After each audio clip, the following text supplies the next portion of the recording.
Plant cell. तो सबसे first हम लोग यूज करते हैं सेल्यूलेज एंजाइम।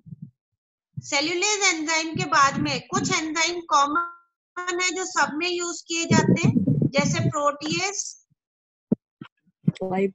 लाइपेज। अनम्यूट करो बेटा, सॉरी सब लोग म्यूट रखो। Protease, lipase, amylase, RNA. नहीं बेटा, सेल्यूलेज एंजाइम प्लांट सेल के लिए यूज किया जाता है और साथ में ये एंजाइम यूज किए जाते हैं। अगर अब मैं बैक्टीरियल सेल लेती हूँ और मुझे बैक्टीरियल सेल में से आइसोलेट करना है, तो मैं सेल्यूलेज नहीं यूज करूंगी, ये सारे तो यूज करूंगी, प्रोटीएज, लाइपेज, एमाइलेज और आरएनएज, लेकिन एंजाइम यूज करूंगी। और अगर मुझे सिंपली एनिमल सेल में से आइसोलेट करना है तो मैं केवल प्रोटीएज, लाइपेज, एमाइलेज और आरएनएज यूज करूंगी। क्यों? क्योंकि एनिमल सेल के पास अपनी कोई सेल वॉल प्रेजेंट नहीं होती। तो यहाँ पे ये हो गया कि by this method the DNA को पहले आइसोलेट किया जाता है। अब जो डीएनए आइसोलेट हो जाता है तो अब सिंपली ये पूछ सकते हैं कि प्रोटीएज क्यों डाला जाता है? क्योंकि डीएनए की पैकेजिंग होती है, अगर आप लोगों को याद हो, और पैकेजिंग में हिस्टोन प्रोटीन होते हैं, तो वो हिस्टोन प्रोटीन को भी रिमूव करना होता है बेटा।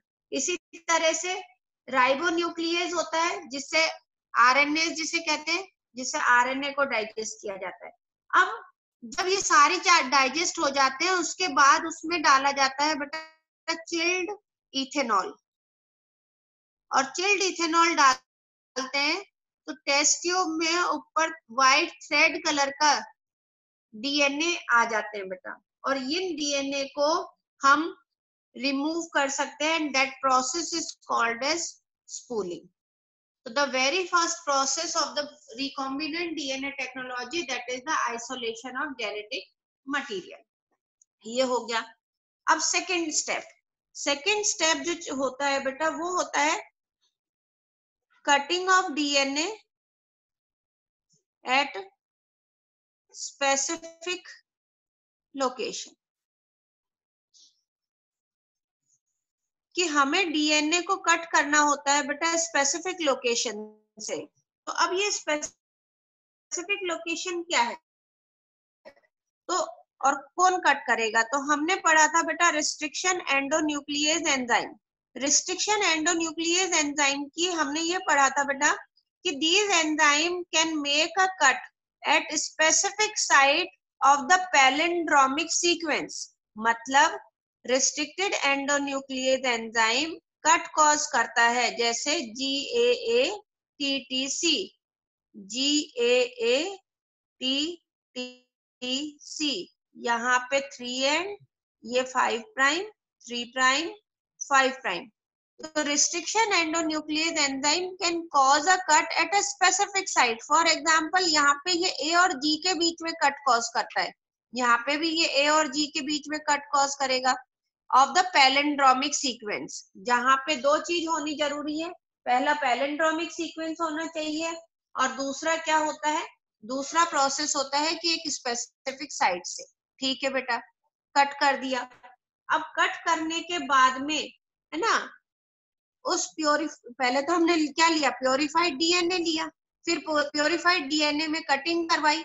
ये कटिंग ऑफ डीएनए को हम एक से यूज करते हैं digestion by the restricted endonuclease. जब ये डाइजेस्ट हो गए यानी कट हो गए तो अब उसको सेपरेट करवाया गया, सेपरेशन ऑफ डीएनए। तो सेपरेशन ऑफ डीएनए, अब डीएनए का सेपरेशन कैसे होएगा? That is by gel electrophoresis.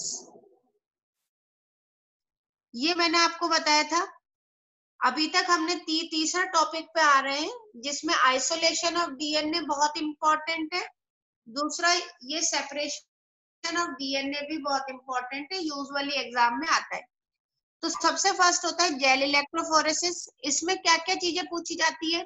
पहली चीज तो ये पूछ लेते हैं कि उसमें जो प्लेट बनाई जाती है उसमें किस मटेरियल की होती है। तो वो मटेरियल होता है बेटा अगर एक एल्गी है,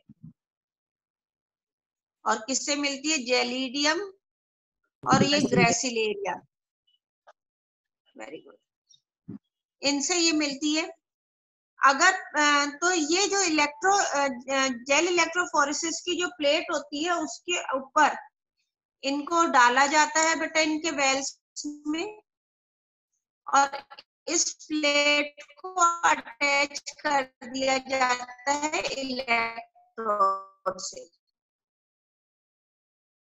जहाँ पे वेल होते हैं उस साइड से अटैच करा जाता है बेटा कैथोड से, और वेल के अपोजिट साइड पर अटैच करा जाता है एनोड से। That is negatively charge. तो नेगेटिव चार्ज है तो it will move towards positive, तो ये एनोड की तरफ मूव करेंगे।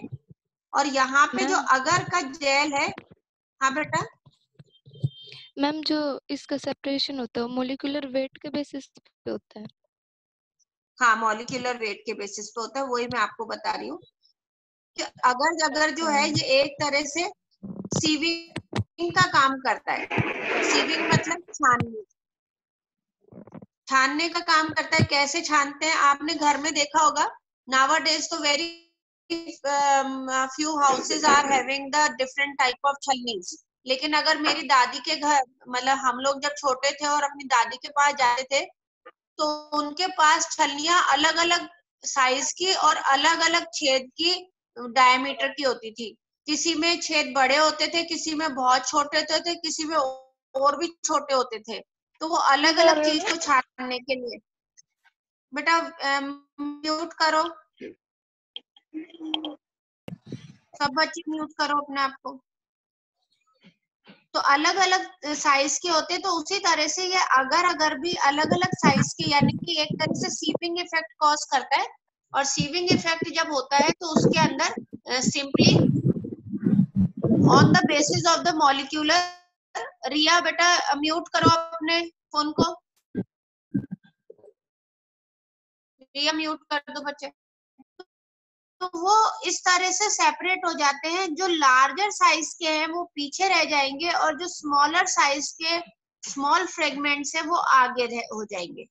तो ये on the basis of their molecular size, यानी कितना बड़ा डीएनए का पीस है उसके अनुसार ये सेपरेट हो जाते हैं। जब ये सेपरेट हो जाते हैं तो ये हमने देखा था कि भाई सेपरेट हुए हैं या नहीं, उसको देखने के लिए हमें पहले इसको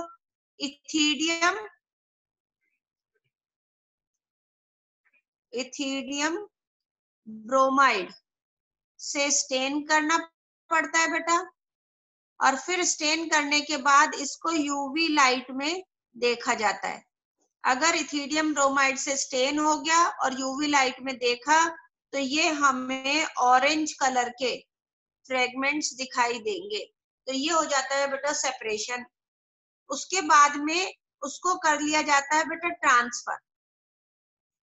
तो ट्रांसफर जो होता है वो नायलॉन शीट पे कर लिया जाता है। तो अब या हम कह सकते हैं कि नायलॉन शीट हो जाता है या नाइट्रोसेल्यूलोज शीट में ट्रांसफर कर दिया जाता है। यहाँ तक का प्रोसीजर हमने अभी तक पढ़ रखा था। अब जो नेक्स्ट प्रोसीजर आ रहा है that is called as amplification of the gene of interest. ये बेटा अभी तक मैंने